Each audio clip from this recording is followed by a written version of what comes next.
ദൈവനാമത്തിന് മഹത്വം ഉണ്ടായിരിക്കട്ടെ. വലിയ നോമ്പിൻ്റെ 6-ാമത്തെ ദിനം, കാൽവറിയിലേക്കുള്ളതായ നമ്മുടെ യാത്രയുടെ 6-ാമത്തെ ചവിട്ടുപടിയും നാം ചവിട്ടിക്കഴിഞ്ഞു. ഇനിയും ഏറെ ദൂരം നമുക്ക് സഞ്ചരിക്കുവാനുണ്ട്. ക്രിസ്തുവിനെ നോക്കിക്കൊണ്ട് നാം യാത്ര ചെയ്യുകയാണെങ്കിൽ നമ്മുടെ യാത്രകൾ എപ്പോഴും അനുഗ്രഹമുള്ളതായിരിക്കും. ക്രിസ്തുവിൻ്റെ വിളി കേട്ട് നാം യാത്ര ചെയ്യുമ്പോൾ ആ യാത്രകൾ എപ്പോഴും ആനന്ദകരമായിരിക്കും.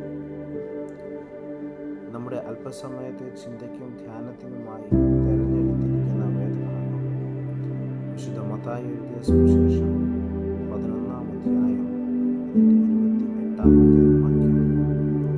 Gospel according to Saint Matthew, chapter 11, verse 28. അധ്വാനിക്കുന്നവരും ഭാരം ചുമക്കുന്നവരുമായുള്ളവരേ, എൻ്റെ അടുക്കൽ വരുവിൻ, ഞാൻ നിങ്ങളെ ആശ്വസിപ്പിക്കും.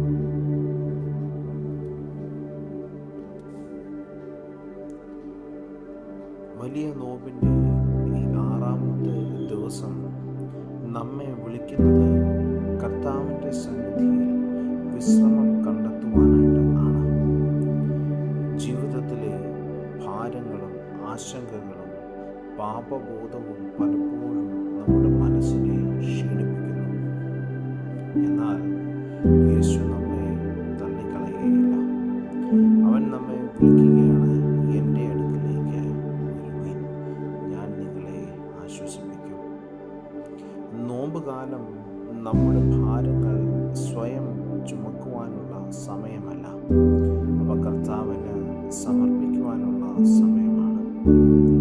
മനസ്സിലെ വിഷമങ്ങൾ പ്രാർത്ഥനയിൽ തുറന്നു പറയുക.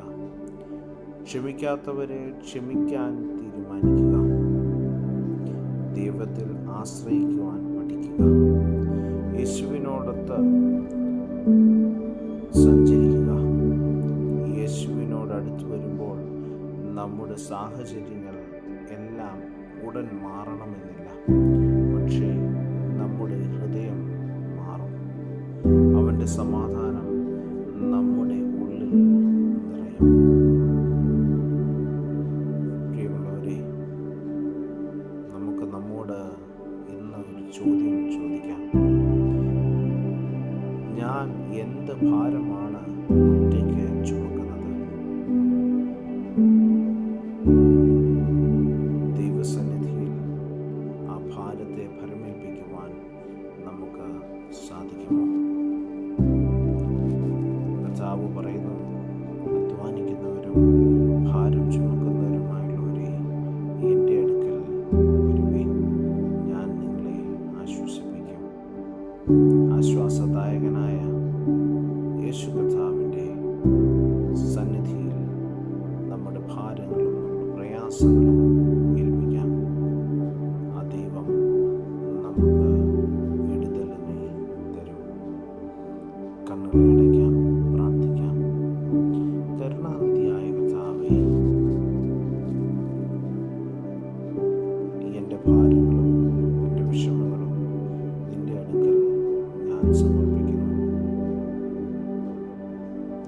എൻ്റെ ക്ഷീണിതമായ ഹൃദയത്തിന് നിൻ്റെ സമാധാനം നൽകണമേ. നിന്നിൽ വിശ്രമം